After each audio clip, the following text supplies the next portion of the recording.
Hello, good evening. आवाज़ सुन पा रहे हैं मेरी आप लोग?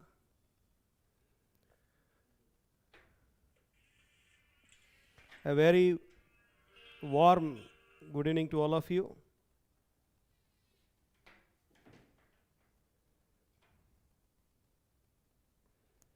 आई होप कि मेरी आवाज़ आप लोगों के पास आ रही होगी, सुन पा रहे होंगे अभी।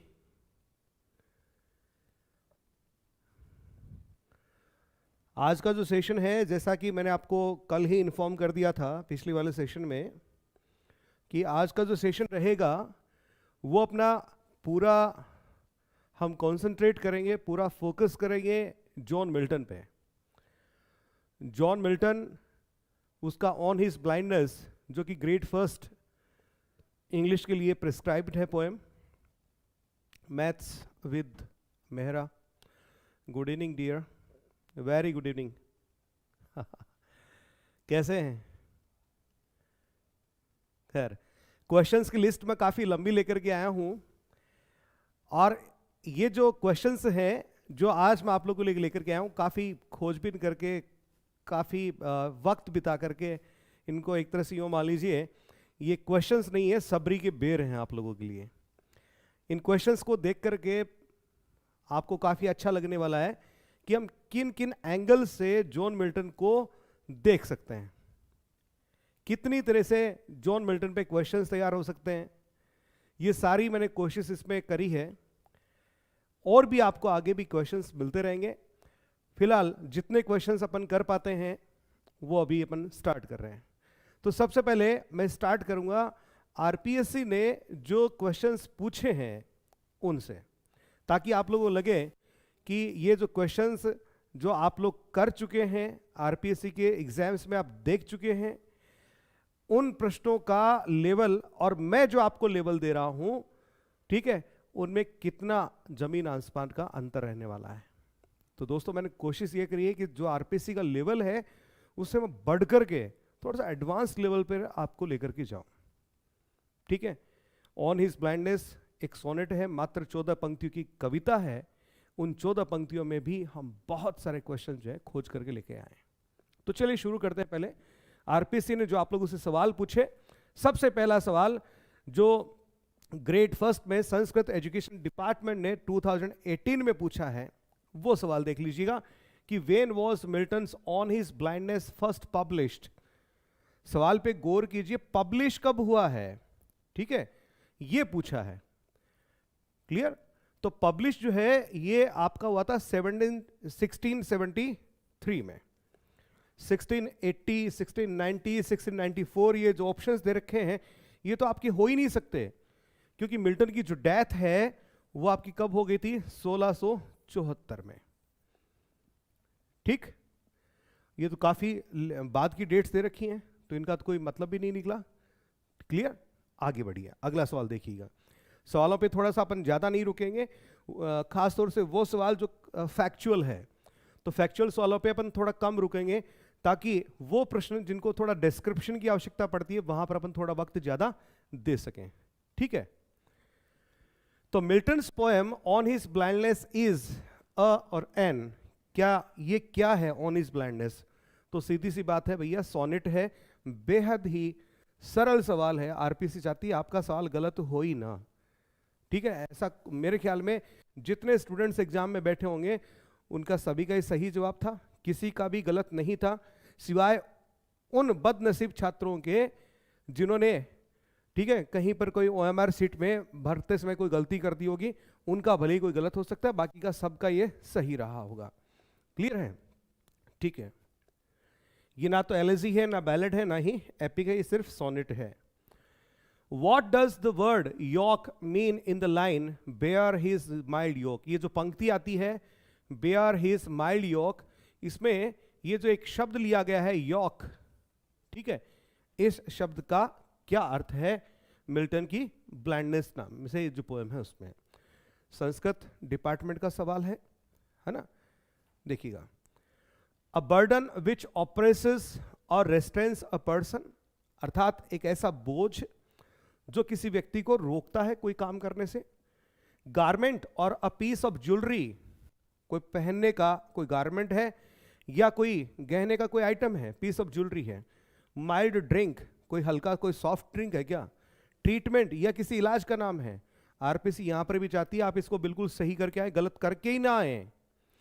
तो सही जवाब आपका क्या है? अ बर्डन विच ऑप्रेसेस और रेस्ट्रेन्स अ पर्सन। ठीक है, ये आपका सही जवाब। अगले प्रश्न में चलिए।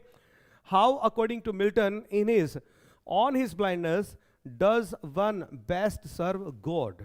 आरपीएससी ग्रेड फर्स्ट 2018 का सवाल है कि ऑन हिज ब्लाइंडनेस में मिल्टन के अनुसार कोई व्यक्ति भगवान की सबसे बढ़िया सेवा कैसे कर सकता है? बाय रिटर्निंग टू चाइल्ड, जब वो वापस लौटे, उसकी मृत्यु हो जाए, ईश्वर के पास वापस जाए, भगवान उसे डांटे, क्या ऐसा करके? नहीं। By submitting to his way quietly, ठीक है। बाय एग्जैक्टिंग डे लेबर, दिन में एक आंखों वाले व्यक्ति की तरह से काम करके। By hiding one's innate talent, अपने भीतर के टैलेंट को छिपा करके। तो ये आपका सही जवाब है और ये आपके गलत जवाब है। अगले प्रश्न में चलते हैं। The figure of speech but patience to prevent that murmur soon replies. ये जो पंक्ति दे रखी है बट पैशंस टू प्रिवेंट, इसमें कौन सा फिगर ऑफ स्पीच जो है यूज किया गया है? आप जवाब भी दे सकते हैं चाहे तो, ठीक है। तो इस पंक्ति के अंदर पैशंस, जिसका कि पी कैपिटल किया गया है, आप देख पा रहे हैं, जिसका ये पी जो है कैपिटल किया गया है, एक एब्स्ट्रैक्ट नाउन है, ठीक है। और यहां पर इसका मानवीयकरण किया गया, अर्थात इसे पर्सोनिफाई किया गया है। तो figure of speech that is being used here, that is personification. क्या यूज किया गया यहां पे? पर्सोनिफिकेशन को यूज किया गया है। ये ना तो सिमिली है, सिमिली, और ना ही मेटाफर है। सिमिली और मेटाफर का मतलब क्या होता है? दो असमान के बीच में तुलना करना होता है। एंड एलेगरी, एलेगरी भी ये नहीं है, ये सिर्फ क्या है? पर्सोनिफिकेशन है। Come to next question. अगला देखिएगा, who replies to Milton's question. मिल्टन ने जो सवाल पूछा था कि doth God exact day labour light denied, ये जो प्रश्न पूछा था, ठीक है, आरपीएससी ग्रेड फर्स्ट 2015 का है। इसमें इस प्रश्न का उत्तर कौन देता है? मिल्टन्स इनर वॉइस, मिल्टन के अंदर की आवाज, गॉड हिमसेल्फ, क्या भगवान देता है, या पैशंस देता है, उसका धैर्य है, या मरमर, जो बीच में जो बड़बड़ाहट जो उठती है, शिकायती बड़बड़ाहट उठती है, इनमें से कौन इस प्रश्न का उत्तर देता है? तो इसका सीधा सीधा जवाब है आपका पैशंस, ठीक है। मिल्टन का पैशंस जो है वो आगे आता है, जैसा कि आप पिछले प्रश्न की इस पंक्ति में देख सकते हैं कि but patience to prevent that murmur soon replies, reply यानी उत्तर देना, लेकिन तभी मेरा धैर्य आगे आता है और तुरंत ही आगे आकर के उस शिकायत का उत्तर जो है देता है, ठीक है। तो आपका प्रश्न का उत्तर क्या रहा? पैशंस, जिसे पर्सोनिफाई किया गया यहां पे। अगला प्रश्न देखेंगे, Milton's on his blindness ends with an expression of poets. Milton का जो ऑन हिज ब्लाइंडनेस है, यह एक एक्सप्रेशन अर्थात अभिव्यक्ति के साथ में समाप्त होता है। वो क्या है? फैथ इन गॉड्स वे, अर्थात ईश्वर जो हमारे प्रति जो व्यवहार करता है उनमें हमारा विश्वास। पहला, पेसिमिज्म का अर्थ होता निराशावाद, ये तो कतई नहीं था, ठीक है। Questioning of the justice of God, ईश्वर के न्याय पर प्रश्न उठाना, ये भी नहीं था। Resentment at the loss of his talent, जो टैलेंट ऑफ राइटिंग पोएट्री उसके भीतर था उसको खोने पर दुख व्यक्त करना था, नहीं। सीधा सीधा क्या था? फैथ इन गॉड्स वे, कि ईश्वर ने जो किया है वो जस्ट है, ठीक है, और मेरा उसमें विश्वास है। इसी भाव के साथ में ये सोनेट जो है एंड अप होता है, खत्म होता है। अगला प्रश्न देखिएगा कि who in Milton's on his blindness is believed to serve God best. ईश्वर की सबसे अच्छी सेवा कौन करता है? यह प्रश्न 2 बार पूछा गया है, ग्रेड फर्स्ट का 2015 में भी है। One who bears his burden best, जो कि ईश्वर के द्वारा दिए गए कष्टों को चुपचाप सहन करता है। One who presents a true account of his talent, जो अपने जिंदगी का सच्चा लेखा जोखा ईश्वर के सामने प्रस्तुत करता है। One who does not allow talent to become useless, जो वो व्यक्ति जिसको कि ईश्वर ने कोई टैलेंट दिया है और वो अपने टैलेंट को व्यर्थ नहीं जाने देता, या फिर वो व्यक्ति one who makes full use of his talent, जो क्या करता है, अपने टैलेंट का सबसे बेहतरीन प्रयोग करता है। इनमें सबसे जो सटीक आंसर वो क्या आपका, one who bears his burden best, जो ईश्वर के द्वारा दिए गए कष्टों को भी चुपचाप सहन कर लेता है, ठीक है, वही क्या करता है, ईश्वर की सबसे अच्छी सेवा करता है। क्लियर? आगे बढ़ते हैं। Milton's on his blindness is, Milton का ऑन हिज ब्लाइंडनेस क्या है भैया? स्पेंसरियन सोनेट है क्या? नहीं। पेट्रार्कन सोनेट है? हाँ। An Occitan sonnet, Occitan sonnet? नहीं। A formalist sonnet? ये तो एक्चुअल में कोई सोनेट है ही नहीं, ठीक है, ये है आपका अ Petrarchan sonnet. In line 3 of his On His Blindness, Milton speaks of one talent. जो तीसरी पंक्ति आती है तो वहां पर तीसरी पंक्ति में एक फ्रेज है, and that one talent, and that one talent. तो यहां पर प्रश्न ये पूछा गया है कि ये वो टैलेंट कौन सा टैलेंट है, कौन सा टैलेंट की यहां पर बात हो रही है? हिज फेथ, उसके विश्वास की, हिज पैशंस, उसके धैर्य की, हिज पोइटिक एबिलिटी, उसकी काव्य सृजन करने की क्षमता की, हिज टेनासिटी, ठीक है, तो सबसे सटीक जवाब क्या है? His poetic ability. ओके, आगे बढ़िए। Line from on his blindness they stands for those who, ये जो पंक्ति है, they also serve who only stand and wait, यहां पर जो दे जो शब्द आया है ये किसके लिए प्रयुक्त हुआ है? वर्शिप गॉड के लिए हुआ है, या praise God in their poems के लिए हुआ है, या patiently accept the decree of God, या धैर्य के साथ में ईश्वर के आदेश को स्वीकार करना, या make use of their poetic talent के लिए हुआ है? तो सही जवाब जो है वो क्या रहेगा? Patiently accept the decree of God, कि धैर्य के साथ में ईश्वर के आदेशों की क्या करना? प्रतीक्षा करना, उसको स्वीकार करना। फिर इसी प्रश्न को थोड़ा घुमा करके पूछा गया कि they also serve who only stand and wait, from which poem this line has been taken. तो ये तो बिल्कुल सही सा जवाब है आपका, ऑन हिज ब्लाइंडनेस ही है, ठीक है। जो ग्रेट फर्स्ट में जो बाकी जो और जो अदर पोएम्स दे रखी हैं उनको विकल्प में डाल दिया गया, ठीक है। Dharmpal Khuriyal C C C C C C, okay okay. My last duchess जो कि रॉबर्ट ब्राउनिंग की है, ode on a Grecian urn जो कि कीट्स का है, और डैफोडिल्स आपका वर्ड्सवर्थ का है। आगे बढ़ते हैं। When I consider how my light is spent, what does light refer to?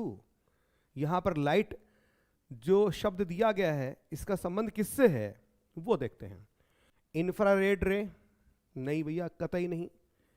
I site? बिल्कुल। सनलाइट? नहीं। कॉस्मिक आई? नहीं। आई साइट। जिसने हल्का सा भी इस सोनेट को पढ़ा है वो इसका उत्तर आराम से दे सकता है। In the first two stanzas, अब थोड़े से प्रश्न, थोड़े से अपने स्टैंडर्ड थोड़ा बढ़ाएंगे अभी ना। In the first two stanzas of on his blindness Milton feels himself, पहले जो दो स्टेंजाज हैं, या यूं कह लीजिए जो ऑक्टेव पार्ट है, ठीक है, कौन सा पार्ट है? जो ऑक्टेव पार्ट है इसकी अपन बात कर लेते हैं। इसमें मिल्टन कैसा महसूस करता है? खुश महसूस करता है? चीयरफुल, ऑप्टिमिस्टिक, आशावादी महसूस करता है? नहीं। डिप्रेस्ड एंड पेसिमिस्टिक, निराशा के सागर में डूबा हुआ महसूस करता है, क्योंकि एक तो उसकी आंखों की रोशनी चलेगी, इस बात की पीड़ा उसे है, और इस बात की शिकायत भी एक बार वो ईश्वर से करता है, और कहता है कि दुख मुझे साथ में इस बात का भी है कि मेरे पास एक पोएटिक टैलेंट था और वो पोएटिक टैलेंट जो है वो अब यूजलेस हो गया है। तो इन सब वजह से ये जो ऑक्टेव पार्ट है, अर्थात जो पहले जो दो स्टेंजाज है, दो क्वार्टेंस हैं, उनके अंदर मिल्टन क्या करता है? इस बात की शिकायत करता है। और वैसे मैं आपको बता दूं, जो पेट्रार्कन स्टाइल के जो सोनेट होते हैं उनमें जो ऑक्टेव पार्ट होता है उसमें किसी प्रॉब्लम को उसकी हाइट तक पहुंचाया जाता है ऑक्टेव की 8वीं पंक्ति के आते आते, और सेस्टेट पार्ट में उस समस्या का धीरे धीरे निदान जो है, अर्थात ग्रेजुअल सॉल्यूशन जो है वो प्रदान किया जाता है। ठीक है, आगे बढ़े।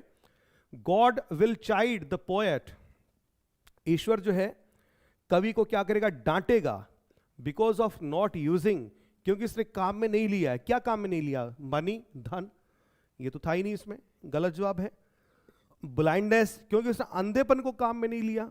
यार अंधेपन को कैसे कोई काम में लेगा, ये भी गलत जवाब है। पोएटिक टैलेंट, क्योंकि इसने किसको काम में नहीं लिया, पोएटिक टैलेंट। या उसने टाइम इन राइटिंग, लेखन में समय काम में नहीं लिया, ये भी गलत जवाब है। सही जवाब आपका क्या है, पोएटिक टैलेंट। ठीक है, अगला प्रश्न है, his talent has become useless. इसके पास जो टैलेंट है वो टैलेंट जो है यूजलेस हो गया है, बेकार हो गया है, बिकॉज ऑफ, किस वजह से? ग्लूकोमा। ग्लूकोमा तो वो बीमारी थी जिसकी वजह से मिल्टन की जो आईसाइट है, ठीक है, वो चली गई थी। तो ग्लूकोमा जो है उसकी वजह से इसका टैलेंट क्या हो गया, यूजलेस हो गया। ऐसा अपन सीधे तौर पे नहीं कह सकते। ग्लूकोमा की वजह से इसको क्या मिला, ब्लाइंडनेस मिला, और इस ब्लाइंडनेस की वजह से इसका जो टैलेंट है यूजलेस हो गया है, ये अपन कह सकते हैं। तो मनी और स्लॉथ, स्लॉथ का मतलब लेजीनेस होता है, आलस्य होता है, तो ये भी इसका सही उत्तर नहीं है। इसका सही उत्तर क्या रहेगा, ब्लाइंडनेस रहेगा। अगले प्रश्न चलिए।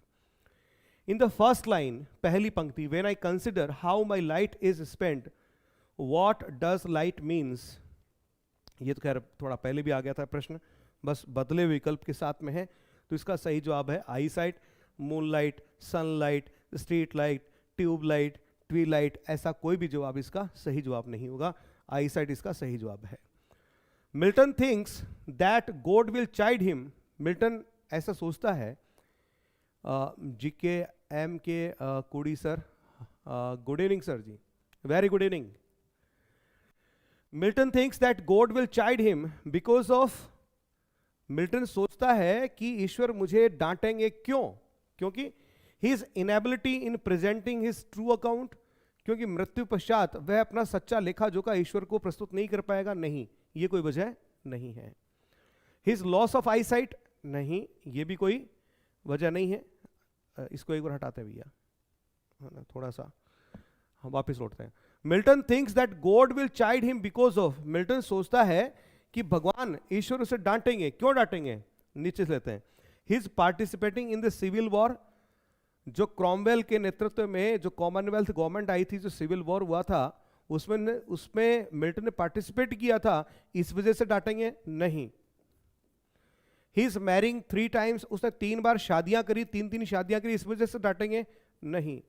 He is loss of I site, उसकी आंखें चली गई, इसलिए डांटेंगे? नहीं।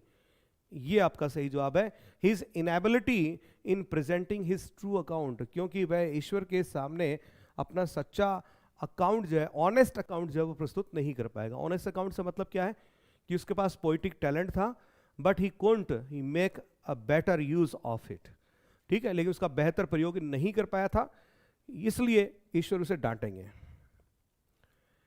ईदर मैन्स वर्क और हिज ऑन गिफ्ट्स, एक पंक्ति यहां पर ली गई है और पूछा है कि his own gifts in the line refers to, ये जो हिज ऑन गिफ्ट्स जो दे रखा है ना, ये किसके लिए प्रयुक्त हुआ है? हिज चिल्ड्रन, उसके बच्चों के लिए? नहीं।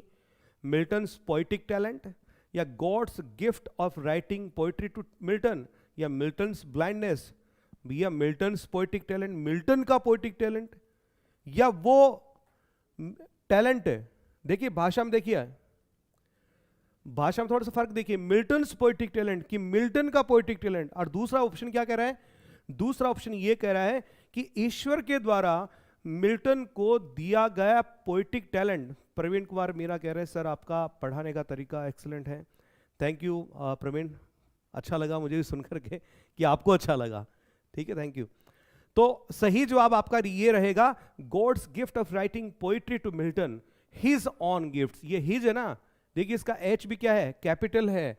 और ईश्वर के लिए आप जो भी नाउन या प्रोनाउन यूज करते हैं, उसका जो पहला जो लेटर होता है, पहला जो अक्षर होता है, वो क्या रहता है आपका? बिल्कुल कैपिटल रहता है, ठीक है। तो यहां पर God's gift of writing poetry to Milton, ये सही जवाब है। अगले प्रश्न की तरफ बढ़िए। In the sestet the poet feels himself, sestet में कवि जो है क्या महसूस करता है? देखिए, डेस्परेट, निराश, डिप्रेस्ड, ग्लूमी, या ऑप्टिमिस्टिक एंड रीअश्योर्ड। तो भैया सीधा सा जवाब है, अभी मैंने थोड़ी देर पहले कहा था कि ऑक्टेव पार्ट में समस्या को उसके चरम तक पहुंचाया जाता है और सेस्टेट पार्ट जो होता है उसमें उसका ग्रेजुअल सॉल्यूशन दिया जाता है। और जब किसी समस्या का सॉल्यूशन आपको मिलता है तो फिर आप ऑप्टिमिस्टिक होते हैं, न कि pessimistic.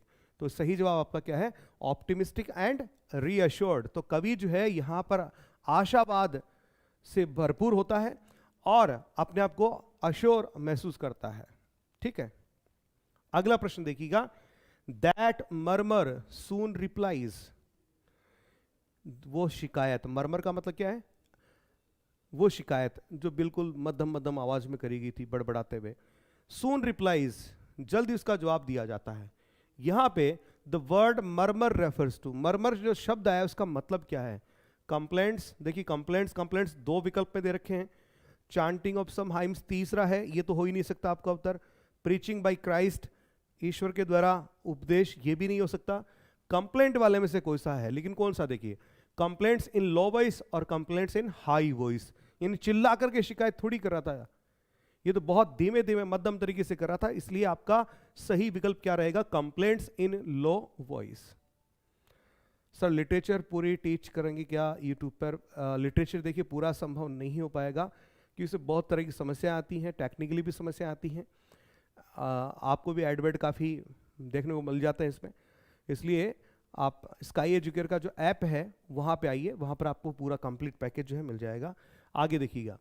Which one of the following phrases not used on his blindness? ये एक अच्छा सवाल है कि निम्न में से कौन सी फ्रेज जो है वो यहाँ पे on his blindness में यूज नहीं हुए है।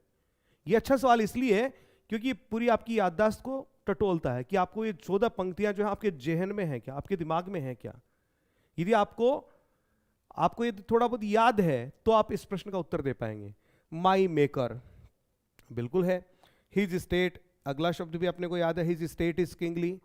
माई मास्टर ये नहीं है। पैशंस शब्द भी आया है, तो सही जवाब का ये है कि माई मास्टर, इसका इसमें प्रयोग नहीं हुआ है।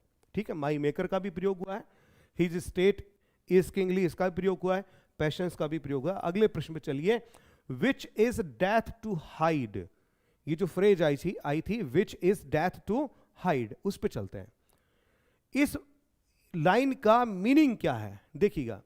Hide his poetry from the royalist that में कोज डेथ टू मिल्टन, कि अपनी कविताओं को जो रॉयलिस्ट थे अर्थात जो शाही विचारधारा के जो लोग थे, जो शाही सत्ता के पक्ष में थे, एक्चुअल में मिल्टन के समय में प्रेस पर क्या था? बैन था।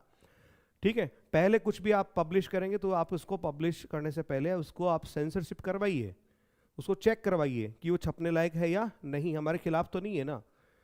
तो क्या इसका मतलब ये है कि अपनी काव्य को आप रॉयलिस्ट पार्टी जिसने एक तरह से बैन कर रखा था लिटरेचर या आर्ट कल्चर सब कुछ को, तो उसको आप चेक करवाइए, इसकी वजह से आपकी मौत हो सकती है।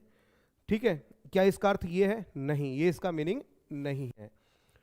Keep the poetic gift useless is a crime that is punishable bye death, कि अपने पोएटिक टैलेंट को यूजलेस रखना और ये एक ऐसा अपराध है जिसकी सजा जो है मृत्यु है।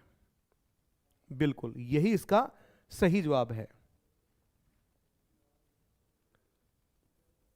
ठीक है, he cannot hide the gift of his poetic talent as anyone can find it out, वह अपने काव्य की प्रतिभा को छुपा नहीं सकता क्योंकि इसको कोई भी ढूंढ लेगा।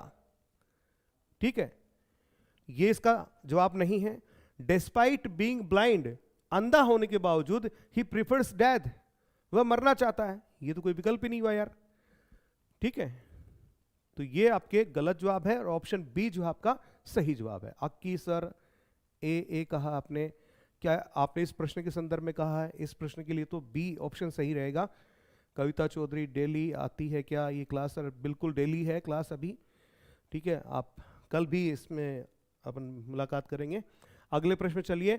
Whose mild yoke is referred in the poem, ये जो माइल्ड यॉक जो है पहले इसको समझ लीजिए कि माइल्ड यॉक का मतलब क्या होता है। लिटरल मीनिंग पे जाएं, शाब्दिक अर्थ पे जाएं तो बैल के ऊपर, ऊंट के ऊपर, ठीक है, जो एक जुआ जो है, एक लकड़ी का जो बैंड हुआ कॉलर जैसा कुछ है जिसमें गाड़ी जुती रहती है, फिर बैल उसको खींचता है, जुआ बोलते हैं उसको, योक को जुआ बोलते हैं। ठीक है, तो पूछ रहा है कि माइल्ड योक जो है यहां इस पोएम में किस संदर्भ में यूज हुआ है, किसका है ये माइल्ड योक, ये योक कौन डाल रहा है, मालिक कौन है इस योक का? द चर्च, ये चर्चेस, क्या ये चर्च का है? नहीं। पैशंस, क्या ये धैर्य का है? नहीं। गॉड्स, क्या ईश्वर का है? हाँ। एंजल्स, क्या ये देवदूतों का है? नहीं। तो सही जवाब आपका क्या है? गॉड्स। की माइल्ड योक किसका है? ईश्वर का है। ठीक है, यहां इस पोएम के संदर्भ में क्या है इसका अर्थ? ठीक है, गॉड्स। अक्की सर ने कहा है सी, बिल्कुल सही जवाब दिया आपने, बिल्कुल सही। अब देखिए, and present my true account lest he returning child, कि मैं ईश्वर के समक्ष अपना जो टैलेंट है उस टैलेंट के साथ मैंने न्याय किया है, अर्थात मैंने कुछ अच्छा लिखा है, मैं ये चाहता हूं, अन्यथा क्या होगा, जब मैं वापस लौटूंगा मृत्यु के पश्चात में, जब मेरी ईश्वर से मुलाकात होगी, ईश्वर से मुलाकात कब होगी? द डे ऑफ जजमेंट के दिन होगी। ठीक है, तो प्रश्न क्या पूछा है देखिए, कि रिटर्निंग शब्द जो है उसका संबंध किससे है? द डे ऑफ जजमेंट से है, बिल्कुल है। The day of his birth, his किसके लिए आ रहा है? मिल्टन के लिए? नहीं। मिल्टन के जन्म से? नहीं। The day of his marriage, क्या मिल्टन की शादी से संबंध है इसका? नहीं। The day of his home coming after tour, जब वह टूर पे गया था मिल्टन, ठीक है, यूरोपियन कॉन्टिनेंट के टूर पे गया था, इटली गया था, ठीक है, फ्लोरेंस गया था, गैलीलियो से भी मिला था, क्या उस टूर के बाद जब घर पहुंचता क्या उसका संदर्भ है? नहीं। इसका संदर्भ किससे है? द डे ऑफ जजमेंट, अर्थात डेथ से। किससे है? डेथ से, कि मृत्यु के बाद में जब उसकी मुलाकात होगी। I want to become a teacher, Mahendra Bhagora कह रहे हैं। यस माय डियर, यू, बिल्कुल, क्या कहूँ आपको, you would be a teacher. ठीक है, if you think that you just want to be, you are. English में किसी ने एक बहुत अच्छी बात कही है, if you think that you can do this work, कि आप इस काम को कर सकते हैं, then my dear friend you are right, and if you think that you can not do this work, then also you are right. अर्थात आप सोचते हैं कि आप इस काम को कर सकते हैं, तो आप बिल्कुल सही सोच रहे हैं, और यदि आप सोचते हैं कि आप इस काम को नहीं कर सकते हैं, तब भी मेरे दोस्त आप बिल्कुल सही सोच रहे हैं। तो फर्क किस बात का है? सोच का है।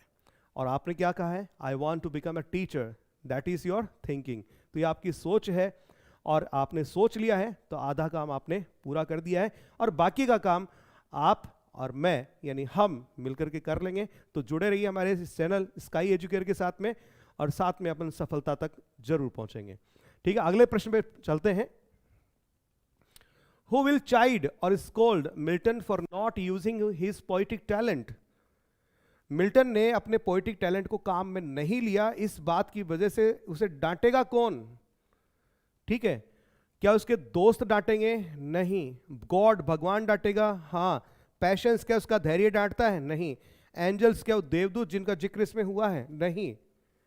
ठीक है, 24 में अक्की सर ने सी कहा है, let me check it, yes C, Akki बिल्कुल सही जवाब है आपका। ठीक है, now question number 27, how many iambs does a pentameter line contain? अच्छा प्रश्न है ये। आयम्बिक पेंटामीटर है ना, आपके लिटरेचर में बहुत जगह जो है आपसे मुलाकात करने वाला है। कविता ने बी बताया है, बेटा कौन से ऑप्शन में आपके बी कर रहे हैं? बिल्कुल सही है। अक्की सर ने गॉड का है, बिल्कुल सही जवाब है। महेंद्र 26 में बी बता रहे हैं, बिल्कुल सही दुरुस्त जवाब आप सभी का, कॉन्ग्रेचुलेशंस। ठीक है, आपके इन सही विकल्प के लिए। खैर, मुझे अपनी बात पूरी कर लेने दीजिए कि कितने आयाम जो है किसी आयम्बिक पेंटामीटर वाली पंक्ति में होते हैं। तो पहले तो ये समझिएगा कि आयम्बिक पेंटामीटर यदि यूज हुआ है, ठीक है, 27 में बी बिल्कुल करेक्ट आपका जवाब है। अब थोड़ा सा विस्तार से बता दूं कि ये आपको समझने वाली चीज है। आयम्बिक पेंटामीटर जिस पंक्ति में यूज होता है वहां पर देखिए कितने सिलेबल्स होते हैं, 10 होते हैं, और किस क्रम में होते हैं? अनस्ट्रेस्ड, स्ट्रेस्ड, इसका एक जोड़ा बन गया। अनस्ट्रेस्ड, स्ट्रेस्ड, इसका एक जोड़ा बन गया। अनस्ट्रेस्ड, स्ट्रेस्ड, इसका एक जोड़ा बन गया। अनस्ट्रेस्ड, स्ट्रेस सिलेबल, इसका एक जोड़ा बन गया। अनस्ट्रेस्ड और स्ट्रेस सिलेबल इनका एक जोड़ा बन गया, ठीक है। ये यू का मतलब अनस्ट्रेस सिलेबल है और एस का मतलब स्ट्रेस सिलेबल है। तो इस तरह से कितने जोड़े बने हैं? 5। 5 को आप बोलते हैं पेंटा, ठीक है। और यहां पर ये एक जो जोड़ा जो बनता है, ये एक जोड़ा क्या कहलाता है? आयाम, ठीक है। ये नाउन है। और इसका एडजेक्टिव जो है आप तैयार करते हैं वो क्या होता है? आयाम से आयाम्बिक। किसी भी शब्द में आई सी जुड़ा होता है तो आपका एडजेक्टिव होता है। तो आयाम्बिक अभी कितने हैं टोटल? 5 हैं। आयाम्बिक पेंटा, और इससे आपने बना दिया आयाम्बिक पेंटामीटर। तो आयाम्बिक पेंटामीटर में कितने आयाम्स होते हैं? 5 होते हैं, ठीक है। अगला जो है आयाम को आप इसको यहां पर फीट भी कह सकते हैं। ये कितने फीट होते हैं इसमें? तो 5 फीट होते हैं, ये याद रखिएगा आप। अच्छा प्रश्न है ये। अगले प्रश्न चलिए, how does one serves God best. ये तीसरी या चौथी बार प्रश्न घुमा फिरा के पूछा जा रहा है कि कोई ईश्वर की सबसे अच्छी सेवा कैसे कर सकता है? बाय ऑफरिंग प्रेयर्स, ईश्वर की पूजा करके, आरती करके, बाय प्रीचिंग सरमन्स, उपदेश दे करके, बाय बिकमिंग प्रीस्ट, कोई पादरी बन के, पुजारी बन के, by submitting oneself to God, या फिर अपने आप को ईश्वर के प्रति क्या करके? बिल्कुल समर्पित करके। तो आपका सही जवाब क्या रहेगा? D, by submitting oneself to God. कि आप तो बस आप जैसे भी हैं वो आप क्या कर दें? ईश्वर को अपने आप को समर्पित कर दें, ठीक है। क्लियर? ओके। अगला देखिए प्रश्न, इन 1652 1652 में Milton lost his eyesight completely at the age of. 1652 में मिल्टन ने अपनी जो आई साइट है बिल्कुल पूरी तरह से खो दी। उसकी उस वक्त उम्र क्या थी? ठीक है, उम्र क्या थी? बता सकता है कोई? कविता, कौन से क्वेश्चन का आंसर दे रहे हैं बेटा आप? क्वेश्चन नंबर भी साथ में लिखें, ठीक है। यहां विकल्प जो है अपन ने बिल्कुल एकदम से आसपास वाले दिए हैं, बिल्कुल 44 44 सही जवाब है। जय श्री श्याम सही जवाब है। महेंद्र 43 में डी बिल्कुल सही जवाब है। कविता 44 बिल्कुल सही जवाब है, ठीक है। मिल्टन जो है उसको बीमारी कौन सी थी वो भी आप सुन लीजिए, ग्लूकोमा बीमारी थी। आंखों की बीमारी होती है, आजकल तो सामान्य बीमारी है, इलाज है। ग्लूकोमा नाम से बीमारी थी। उस बीमारी में डॉक्टर्स ने इसको एडवाइस किया कि आपको अब देर रात्रि तक पढ़ना लिखना नहीं है। इवन आपको पढ़ना लिखना भी क्या कर देना चाहिए? बिल्कुल कम कर देना चाहिए। लेकिन मिल्टन जो था उस वक्त क्रोमवेल जो है सत्ता में आ चुका था और क्रोमवेल ने उसे विदेशी जो भाषाओं का मंत्री एक तरह से नियुक्त कर दिया था, लैटिन भाषा में। तो उधर से जब राजशाही को हटाया गया और क्रोमवेल आया तो क्या होता है कि राजशाही के जो पक्ष के जो लोग थे, जो रॉयलिस्ट जो लोग जो थे, वो अपनी तरफ से कुछ न कुछ पत्र पत्रिकाएं जो पब्लिश करते थे, बुक्स पब्लिश करते थे, ठीक है। किसके पक्ष में? राजशाही के पक्ष में, मोनार्की के पक्ष में। दूसरी तरफ मिल्टन को ये जिम्मेदारी दी क्रोमवेल की सत्ता ने, क्रोमवेल की सरकार ने, कि आप इस पद पे रहिए और हमारी तरफ से हमारे इस रीजन को आप डिफेंड करिए। अब डिफेंड करने के लिए आपको लिखना पड़ेगा, पढ़ना पड़ेगा। तो इसकी वजह से वो पढ़ना लिखना छोड़ नहीं पाया और उसकी कीमत उसे अपनी आंखों की रोशनी जो है वो खो करके चुकानी पड़ी, ठीक है। और जब उसकी कंप्लीटली आईसाइट चली गई, जब वो बिल्कुल स्टोन ब्लाइंड हो गया, आंखें पत्थर की हो गई मान लो, स्टोन ब्लाइंड हो गया, तब उसकी एज क्या थी? 44 थी। और वर्ष कौन सा था ये भी आप याद रखिएगा, जरूर याद रखिएगा। इस प्रश्न को कैसे भी घुमा करके पूछा जा सकता है। 1652 में, ठीक है, ओके। अगले प्रश्न में चलिए, in the parable of talents, Matthew ने जो बाइबल लिखी थी, ठीक है, उसका जो चैप्टर 25 है उसमें जो पैराबल ऑफ टैलेंट्स है, अर्थात जो एक शिक्षाप्रद कहानी है जिसमें टैलेंट का जिक्र किया गया है, उससे संबंधित प्रश्न है कि how many servants come up to the expectations of their master. प्रश्न को समझिएगा, ये नहीं पूछा कि उसमें कितने सर्वेंट्स थे, ये पूछा है कि उसमें से कितने नौकर जो है, सर्वेंट जो है, अपने मालिक की अपेक्षाओं पर खरे उतरे। 3 सर्वेंट थे कुल मिलाकर के। पहले सर्वेंट को 5 टैलेंट दिए गए, ठीक है, दूसरे सर्वेंट को 2 दिए गए और तीसरे सर्वेंट को 1 सर्वेंट दिया गया। एक टैलेंट दिया गया। टैलेंट शब्द का मतलब क्या है? जो एंशियंट जो रोमन जो लैंग्वेज है उसमें यह वजन को भी प्रदर्शित करता है। किसको प्रदर्शित करता है? वजन को। वजन कितना? 36 kg, 36 किलो के बराबर होता है एक टैलेंट। फिर यदि आप करेंसी के तौर पे इसकी बात करें तो एक टैलेंट का मतलब क्या होता है? उस 36 kg के बराबर चांदी, 36 kg के बराबर चांदी, उसको एक टैलेंट कहा गया है। करेंसी में, मुद्रा में आप बढ़े, करेंसी में बढ़े तो उस वक्त वहां पर एक मुद्रा प्रचलित थी, देनारी। क्या? देनारी। तो 6000 देनारी जो है उसके बराबर एक टैलेंट होता था। ठीक है, एक टैलेंट में कितने किलो चांदी? 36 किलो। मुद्रा की, करेंसी की बात करें तो देनारी नाम की कितनी मुद्रा आती थी? 6000।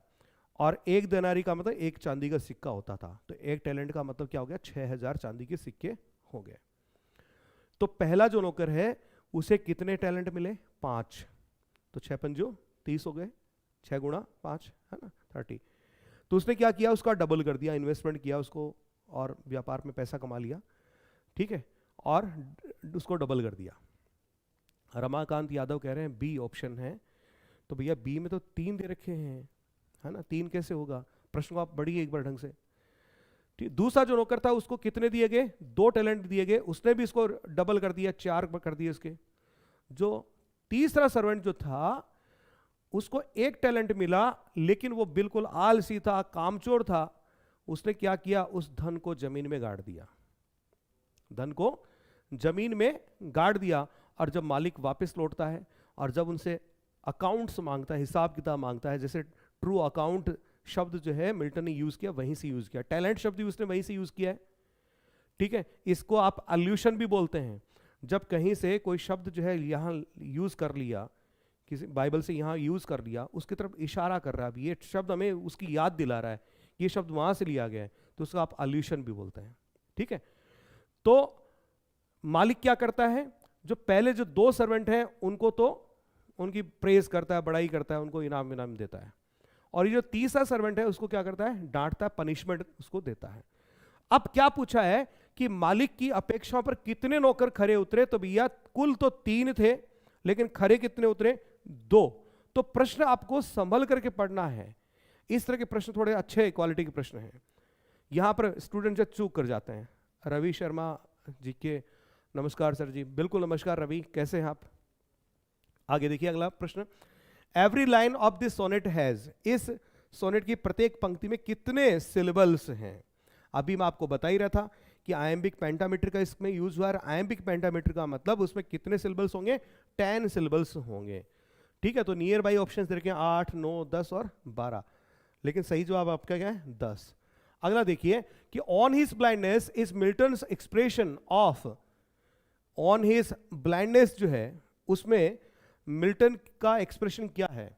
His blind faith and submission to God, ईश्वर में उसकी गहरी आस्था और ईश्वर के प्रति समर्पण का भाव क्या हमें इसमें नजर आता है? बिल्कुल नजर आता है। हिज इनर कॉन्फ्लिक्ट, बिल्कुल नजर आता है। इनर कॉन्फ्लिक्ट, अंतर्द्वंद उसमें चल रहा है कि मंदा हो गया, पोएटिक टैलेंट मेरे पास है लेकिन मैं लिख नहीं पा रहा।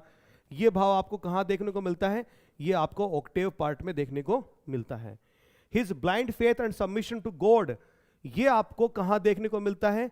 सेस्टेट में देखने को मिलता है। यानी ए और बी दोनों ही विकल्प सही हैं, तो इसलिए आपका विकल्प सही कौन सा रहेगा? ऑप्शन सी, जो कहता है कि बोथ ए एंड बी, ठीक है। आगे बढ़िए। Milton's soul wish to, Milton की आत्मा जो है वो क्या चाहती है? सर्व हिज मेकर, अपने मालिक की सेवा करना, राइट सम रोमांटिक पोएम्स, कुछ रोमांटिक तराने लिखना, नहीं। गेट बैक हिज आई साइट, अपनी आंखों की रोशनी फिर से प्राप्त करना, नहीं। ऐसी कोई ख्वाहिश इस पोएम में नजर नहीं आती। Return the gift of poetic talent to God, जो काव्य लेखन का जो उसे टैलेंट दिया गया है उस टैलेंट को वापस लौटा देना ईश्वर को नहीं।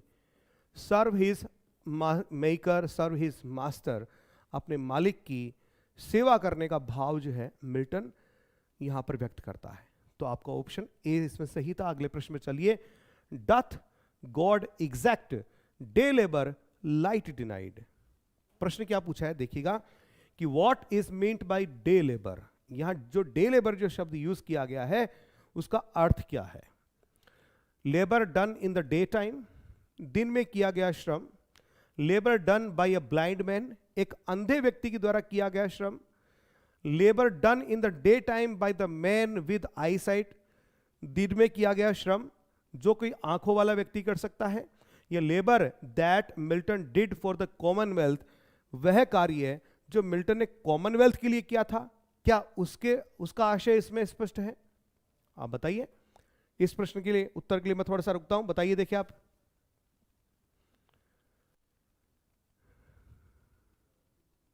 रमाकांत यादव, धर्मपाल, रवि, कविता, जो आप किसी की तरफ से नहीं आया। खैर वापस चलिए विकल्प पे कि labour done in the day time या labour done in the day time by the man with eyesight. कौन सा जवाब रहेगा? इसका जवाब आपका ये रहेगा कि labour done in the day time by the man with I site, अर्थात कोई आंखों वाला व्यक्ति। अरे भैया धर्मपाल इस पे मत जाइए। आंखों वाला व्यक्ति कि लाइट डिनाइड, आगे देखिए क्या दे रखा, लाइट डिनाइड। लाइट डिनाइड का मतलब अंधा व्यक्ति। क्या ईश्वर, इस पूरी पंक्ति का अर्थ समझिए आप, ठीक है, क्या ईश्वर मुझ अंधे व्यक्ति से भी क्या उन्हीं कार्यों की अपेक्षा रखता है जो कोई आंखों वाला व्यक्ति कर सकता है? ठीक है। डथ, डथ का मतलब क्या हो गया? डज। गॉड एग्जैक्ट, एग्जैक्ट का मतलब क्या है? एग्जैक्ट का मतलब क्या है? उम्मीद रखना। डे लेबर लाइट डिनाइड, तो डे लेबर जो है सांकेतिक है। ठीक है, समझ गए? तो ये आपका सही उत्तर ये सी रहेगा। अगले प्रश्न में चलिए। विच, क्योंकि देखिएगा एक बार वापस मैं लेके चलता हूं, ऐसे आपके सामने कई प्रश्न आएंगे जहां पर आपको लगेगा यार ये बिल्कुल सिमिलर से मिलते जुलते से ऑप्शंस है, क्या करूं इसमें? तो गहनता से थोड़ा सा उस वक्त रुक करके ठहर करके विचार कीजिएगा। पूरी जो पोएम जो चल रही है उसको पूरी अपने एक बार दिमाग में इसको घुमाइएगा, तब आप सही उत्तर तक, सही विकल्प तक पहुंच पाएंगे। ठीक है, तो बाल बराबर भी कई बार अंतर होता है, वहां पर आपको इसको पहचानना आवश्यक होता है। आगे चलिए। Which is not true about on his blindness, on his blindness के बारे में निम्न में से कौन सा कथन सही नहीं है? पहला विकल्प देखिए, it is a curtal sonnet. अरे भैया कर्टल सोनेट तो वो होते हैं जिसमें 10.5 लाइन्स होती है। जीएम हॉपकिंस ने लिखी है, पाइड ब्यूटीज का एग्जाम्पल है। ठीक है, तो ये कर्टल सोनेट तो नहीं है, यही आपका सही उत्तर हो गया। विच इज नॉट ट्रू, ये सही नहीं है इसके संदर्भ में। It shows an internal conflict, क्या ऑन हिज ब्लाइंडनेस में इंटरनल कॉन्फ्लिक्ट है? बिल्कुल है। It shows Milton's utter submission to God, his blindness एक ऑटोबायोग्राफिकल सोनेट है? बिल्कुल है। तो नीचे जो 3 विकल्प हैं ये इस पोएम के संदर्भ में सही कथन है, इसलिए सही उत्तर जो है वो आपका क्या रहेगा? It is a curtal sonnet. अगले प्रश्न में चलिए। Which statement is not true about Milton's life? अब हम ऑन हिज ब्लाइंडनेस की बात नहीं कर रहे हैं, हम बात कर रहे हैं मिल्टन की लाइफ की बात कर रहे हैं।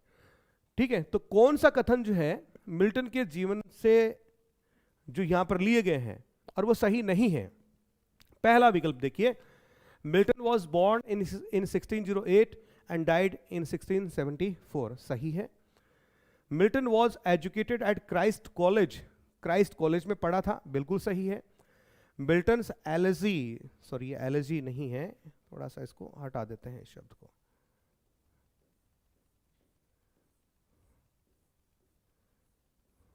ठीक है, लीजिए, अब नहीं दिख रहा होगा आपको ना। तो Milton's Areopagitica advocates the freedom of press, Milton की जो एरियोपैजिटिका नाम से जो पुस्तक आई थी 1644 में, कब आई थी? 1644 में आई थी। ठीक है, ये फ्रीडम ऑफ प्रेस की वकालत करती है, बिल्कुल सही बात है। मिल्टन मैरिड थ्राइस, मिल्टन ने क्या किया? 3 वर्ष उसने पढ़ाई करी, ठीक है। तो ये आपका, ये भी बिल्कुल सही है। Sorry, Milton married three times या थ्राइस, मिल्टन 3 शादियां करी, ये भी बिल्कुल आपका सही जवाब है। तो मिल्टन वाज बोर्न इन 1608 और मरा कब, 1674, सही है। Milton was educated eight Christ college, ये भी सही है। तो यही आपका सही उत्तर रहेगा, क्योंकि इसने इसको एलेजी बताया है, मिल्टन्स एलेजी। ये एलेजी नहीं है भैया, ठीक है, ये एलेजी नहीं है। एलेजी इसने एक ही लिखी थी, कौन सी, लिसिडस, जो आपकी आई थी 1637 में, 1637 में आई थी। तो ये आपका सही जवाब हो गया इसमें, ठीक है। कविता चौधरी, ये ए आंसर कौन से में दे रहे हैं बेटा? जय श्री श्याम 3, बिल्कुल 3 उत्तर सही है। मिल्टन्स एलेजी नहीं है ये, है ना। ओके, अगले चलिए। Not true about on his blindness, not true about on his blindness, on his blindness के बारे में कौन सा कथन सत्य नहीं है? तो क्या है सर? तो बेटा ये आपका, इसका ये क्या है, इसका प्रोज वर्क है, एरियोपेजिटिका। वापस बता दूं आपको, एरियोपेजिटिका जो है इसका प्रोज वर्क है। मिल्टन के जमाने में देखिए क्या हुआ, ठीक है, थोड़ा सा ध्यान से सुन लीजिएगा, ब्रीफली बताने की कोशिश करूंगा। 1625 में जब चार्ल्स फर्स्ट जो है सत्ता में आ गया था, ठीक है, सत्ता में आने के बाद में देखिए होता क्या है, ये निरंकुश था और ये अय्याश भी था राजा। तो वहां पर जो संसद जो थी, उस संसद पर उसने दबाव डाला कि तरह तरह के टैक्सेस लगाइए और मुझे तो पैसा दीजिए, मुझे क्या चाहिए, पैसा चाहिए। अब जनता को पैसा देना होता जरिए टैक्स के, तो संसद क्या करती, बार बार आना का नहीं करती, तो इस चक्कर में उसने कई लोगों को बदल दिया संसद में, ठीक है। अब तो वहां पर गृह युद्ध के हालात बन गए, क्योंकि इसको चाहिए पैसा, जनता जो है परेशान होती है। तो इसी बीच में ओलिवर क्रोमवेल जो है वो आगे आता है। इसी बीच में चार्ल्स फर्स्ट क्या करता है, उसने क्या कर दिया कि पूरे मुल्क में वहां पर तरह तरह के ऐसे तुगलकी कानून जो बना दिए जनता को परेशान करने के लिए। जनता की आवाज ये साहित्यकार, ये जो लोग उठाते थे, उन पर भी अंकुश लगाने के इसलिए क्या किया, वहां जो प्रेस है, आपका जो साहित्यिक जो आप रचनाएं रचते हैं, लिखते हैं, ठीक है, तो उस पर भी उसने बैन लगा दिया। और उसमें एक शर्त जोड़ दी कि यदि आप कुछ लिख रहे हैं, तो जैसे अपने यहाँ नहीं होता क्या, सेंसर बोर्ड होता है, तो सेंसर बोर्ड पहले फिल्म चेक करता है और फिर उसके बाद में आपको लाइसेंस देता है, उसको अनुमति देता है उसको रिलीज करने की। तो वैसे ही एक सेंसर बोर्ड उसने बना दिया एक तरह से, मान लो कि वो पहले सेंसर बोर्ड चेक करेगा बुक को और फिर क्या करेगा, आपको अनुमति देगा। तो इस कानून के खिलाफ मिल्टन ने जो प्रोज वर्क लिखा उसका नाम क्या था, एरियोपेजिटिका। इसका रिलेशन किससे था, freedom of press, freedom of press, इससे इसका संबंध था। तो ये प्रोज वर्क था ये पोइट्री वर्क नहीं था, और ये एलेजी तो कतई नहीं था। क्लियर, ठीक है, आगे बढ़िए अगले प्रश्न में। Not true about on his blindness, on his blindness के संदर्भ में कौन सा कथन सत्य नहीं है? It is an autobiographical sonnet, बिल्कुल सही है।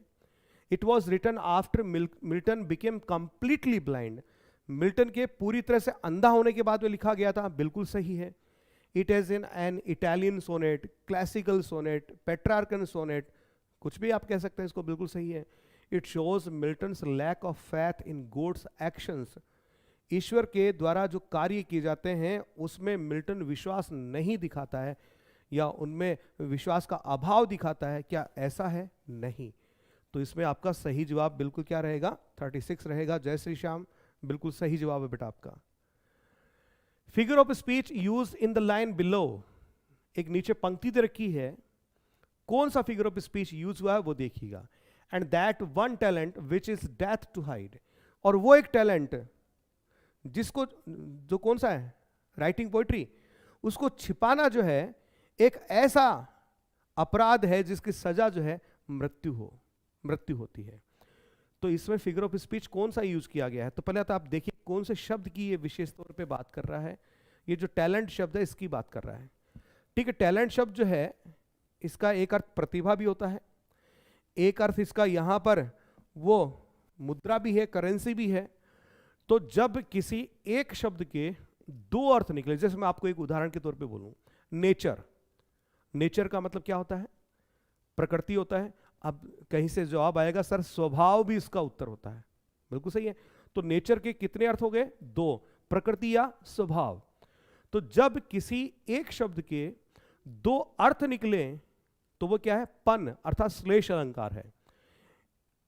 और दो शब्द हैं मिलते जुलते जिनकी ध्वनियां समान है, ठीक है, स्पेलिंग अलग है, ध्वनि क्या है? समान है, स्पेलिंग क्या है? सेम है। और वो हमें क्या करते हो, बिल्कुल ऐसे एकदम से उलझा देते हो कि कौन सा शब्द यहां इस्तेमाल हुआ है, तब भी वो क्या है? पन का प्रयोग है।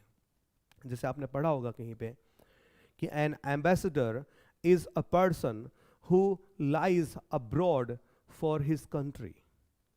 कि एम्बेसडर एक वो व्यक्ति होता है who lies abroad for his country. तो लाइज का अर्थ क्या है यहां पे? ठीक है, लाइज के दो अर्थ निकलते हैं। लाइज का एक अर्थ तो क्या हो गया? पड़े रहना। और लाइज का अर्थ क्या होता है? झूठ बोलना। तो राजदूत क्या करता है? विदेश में पड़ा रहता है, ये भी सही है, और झूठ बोलता है वो भी क्या है? सही है। ठीक है, एक और सुन लीजिए। मैंने अपने स्कूल के प्यून एंड चपरासी, उस नाम है महिपाल, मैंने उसको कहा I told Mahipal and Mahipal tolled the bell. I told Mahipal, TOLD है, and Mahipal tolled TOLLED, told, दोनों का साउंड सेम है। मैंने महिपाल से कहा, महिपाल ने घंटी बजा दी। ठीक है, I told Mahipal and Mahipal tolled the bell. तो टोल्ड जो शब्द है यहां पर किसका प्रयोग है? पन का प्रयोग है। वैसे ही टैलेंट शब्द के जब दो मीनिंग निकल रहे हैं, ठीक है, तो यहां पर ये किसका प्रयोग है? पन का प्रयोग है। बिल्कुल आप सभी लोगों का सही जवाब है। आगे देखिएगा, द प्रॉब्लम या problems discussed in the Octave in on his blindness. On his blindness का जो ऑक्टेव पार्ट है, इसमें कौन सी समस्या या समस्याओं का डिस्कशन इसमें हुआ है? मिल्टन हैज बिकम ब्लाइंड, बिल्कुल हुआ जी। Milton is not able to use his talent of writing poetry as he is blind, अंधा हो गया है इसलिए राइटिंग पोएट्री का जो टैलेंट है इसको काम में नहीं ले सकता, ये भी बिल्कुल सही है। God will chide him when he goes before him, जब वो ईश्वर के समक्ष जाएगा तो ईश्वर उसे डांटेंगे, बिल्कुल। ये तीनों ही समस्याएं जो हैं इनका यहां पर डिस्कशन हुआ है। आगे बढ़िए अगले प्रश्न की तरफ। What is the solution Milton finds in this sestet. Sestet part में मिल्टन को क्या सॉल्यूशन मिलता है इस समस्या का?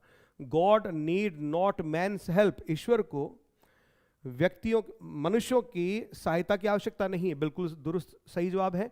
God never takes back gifts bestowed by him, ईश्वर के द्वारा दिए गए गिफ्ट या तोहफे जो हैं ईश्वर वापस नहीं लेता है, ये भी बिल्कुल सही है।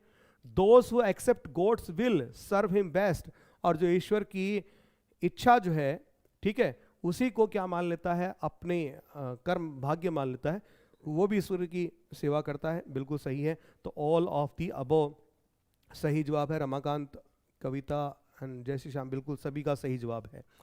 अगला प्रश्न देखिएगा कि who said these words about Milton. Milton के बारे में ये शब्द किसने कहे? भैया याद रखिएगा, मिल्टन के बारे में 2-3 लोगों ने उसकी प्रशंसा करी है। क्या कहा है? O mighty mouth inventor of harmonies, O skilled to sing of time और eternity, God gifted organ voice of England, Milton a name to resound for ages. खास तौर से ये 2 पंक्तियां ज्यादा पूछी जाती हैं, और ये बात टेनिसन ने कही है किसके बारे में? मिल्टन के बारे में, ठीक है, याद रखेंगे। मिल्टन बिकेम कंप्लीटली ब्लाइंड इन, कौन से वर्ष में मिल्टन अंधा हुआ था? ये प्रश्न अभी थोड़ी देर पहले भी मैंने आपको दिया था, याद होगा ही आपको। सही जवाब आपका है 1652, बिल्कुल सही जवाब दिया है आपने, जय Shri Shyam. Milton gave the manuscript of Paradise Lost to a friend, अच्छा प्रश्न है, पढ़िएगा। Milton gives the manuscript of Paradise Lost to a friend. Milton ने पैराडाइज लॉस्ट की जो मैन्युस्क्रिप्ट है वो उसने अपने एक मित्र को दी, ठीक है, और ही ऑब्जर्व्ड, और उसने इसको देखा, after reading it he observed, ठीक है, thou hast said much here of Paradise Lost, कि आपने पैराडाइज लॉस्ट जो है उसके बारे में तो बहुत कुछ कहा है, but what has thou to say of Paradise Found, लेकिन पैराडाइज हमें मिला है, फाउंड हुआ है, इसके बारे में आप क्या कहेंगे? This remark prompted Milton to write Paradise Regained, और ये जब टिप्पणी इसने सुनी तो इसने पैराडाइज रीगेन्ड, रीगेन्ड यानी वापस फिर से मिलना, ठीक है, ये उसने क्या किया, पैराडाइज रीगेन्ड तब लिखा। Who was this friend? ये मित्र कौन था? जय श्री श्याम, बिल्कुल सही जवाब आपका, टॉमस एलवुड। याद रखना आप लोग, टॉमस एलवुड। अगले प्रश्न की तरफ बढ़िए कि what is the meaning of Il Penseroso, ठीक है, एक तो एल पेंसरेसो है और एक आपका एल एल्गर है। तो पेंसरेसो, इसको आप P फॉर पेसिमिज्म से जोड़ लीजिए और इसका सही जवाब क्या रहेगा? ए मेलैंकली मैन रहेगा। Clear? Who post over land and ocean without rest, बिना आराम किए ईश्वर की सेवा करने के लिए, उनकी आज्ञा का पालन करने के लिए नदी, पहाड़, नाले, समुद्र, महासागर, इनको लांग करके पार करके कौन जाता है? क्या परियां जाती हैं? फेरीज नहीं, मैन आदमी नहीं, डीमंस राक्षस नहीं, एंजल्स जी बिल्कुल यही जवाब है। थाउजेंड्स शब्द जो उसके लिए प्रयुक्त हुआ था। Milton, thou shouldst be living at this hour, Milton तुम्हें इस वक्त यहां होना चाहिए था, काश तुम जिंदा होते। Who remembers Milton in a sonnet so passionately, ठीक है, तो सही जवाब होगा वर्ड्सवर्थ और इसका टाइटल है, ठीक है,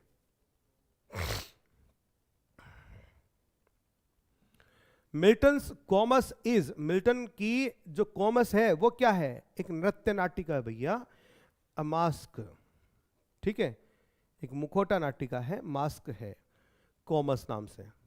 क्लियर? अनिल पूछ रहे हैं सर क्वेश्चन ही करवाओगे या फिर लिटरेचर का कंप्लीट सिलेबस करवाओगे? बिल्कुल भैया पूरा करवाएंगे। You have to come to my app that is Sky Educare and there you shall get the full complete package. Okay, यहाँ पर भी आपकी time to time live classes जो हैं आपको मिलती रहेंगी। आगे बढ़ते हैं अगले प्रश्न की तरफ। Lycidas is a pastoral elegy written by Milton on the death of his friend. Lycidas जो है मिल्टन की पास्टरल एलिजी है जो उसने किसी व्यक्ति की मृत्यु पर लिखी है। व्यक्ति कौन है? तो याद रखिएगा एडवर्ड किंग, ठीक है, एडवर्ड किंग। ये एडवर्ड किंग कौन था?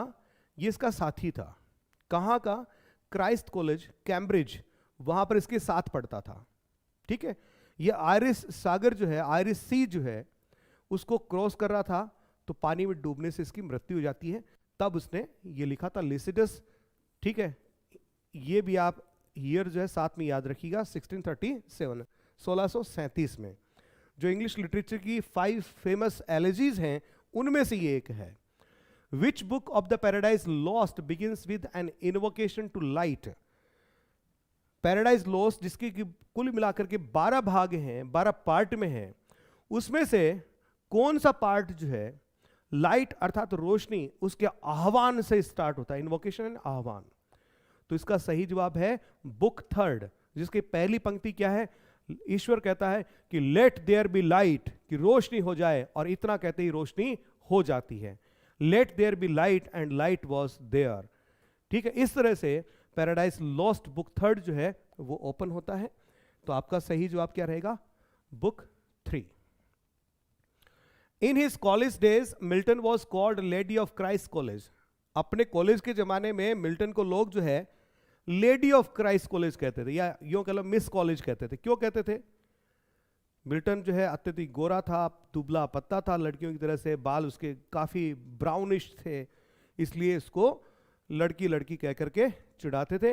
ही वॉज एक्सट्रीमली शाई, अत्यधिक शर्मीला था। He was extremely beautiful, he was extremely modest and विनम्र, he was most fashionably dressed, अत्यधिक फैशन के कपड़े पहनता था नहीं, ही वॉज एक्सट्रीमली ब्यूटीफुल। वैसे ब्यूटीफुल शब्द की जगह यहाँ पर काम में लिया जाना चाहिए हैंडसम, लेकिन ब्यूटीफुल शब्द जो है बिल्कुल सही सोच समझ करके काम में लिया गया।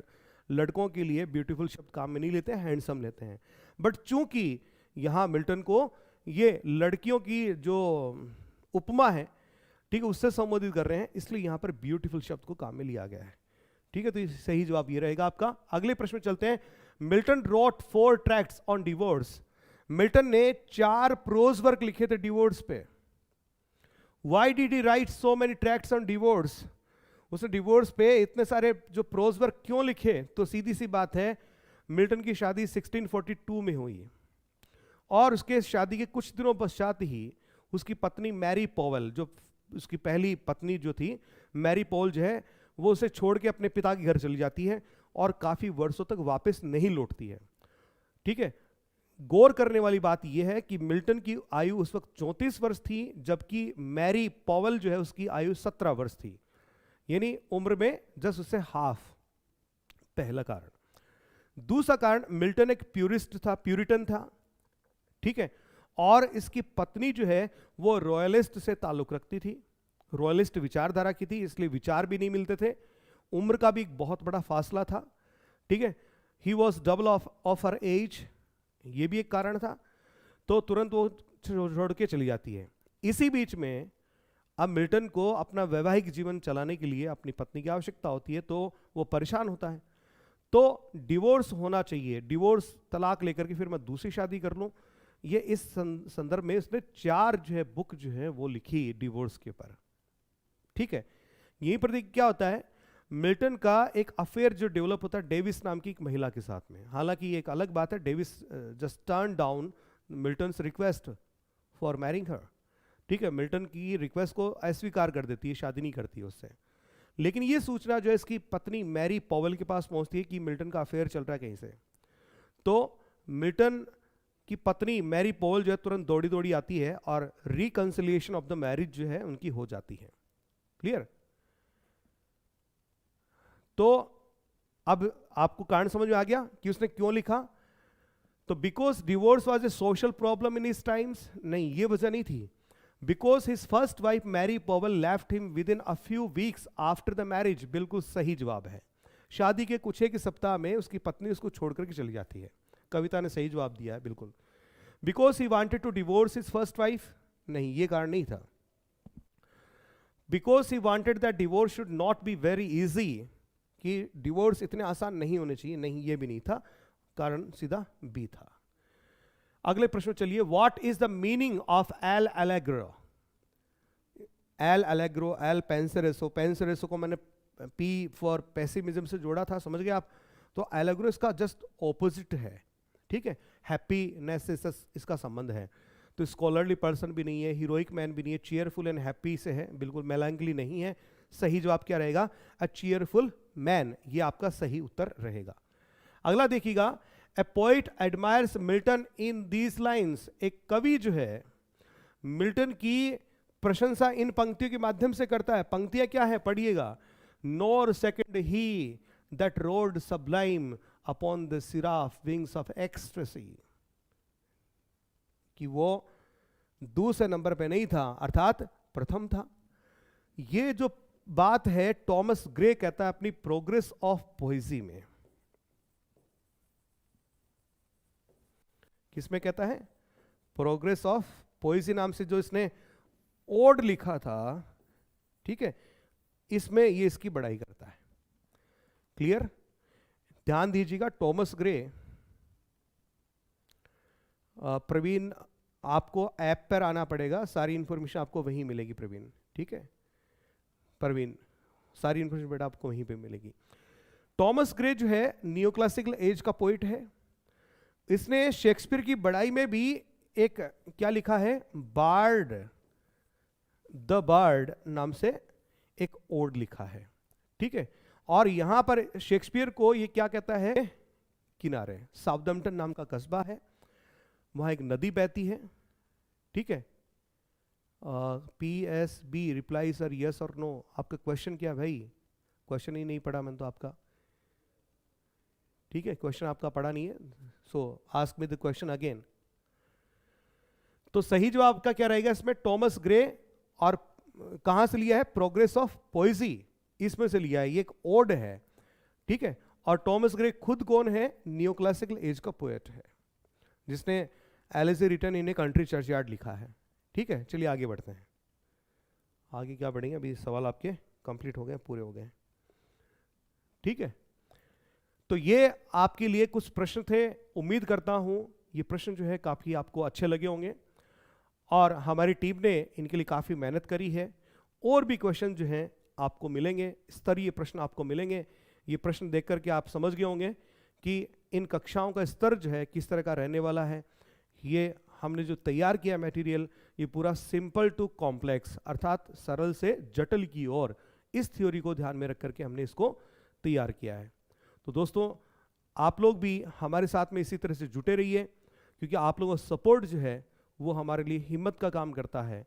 और आप और मैं, यानी हम मिलकर के सफलता की सीढ़ियाँ जो है इसी तरह से चढ़ते जाएंगे। तो आगे भी आप बने रहिए। फिर से मिलते हैं, तब तक के लिए आपको धन्यवाद। स्वस्थ रहिए, मस्त रहिए, खुश रहिए।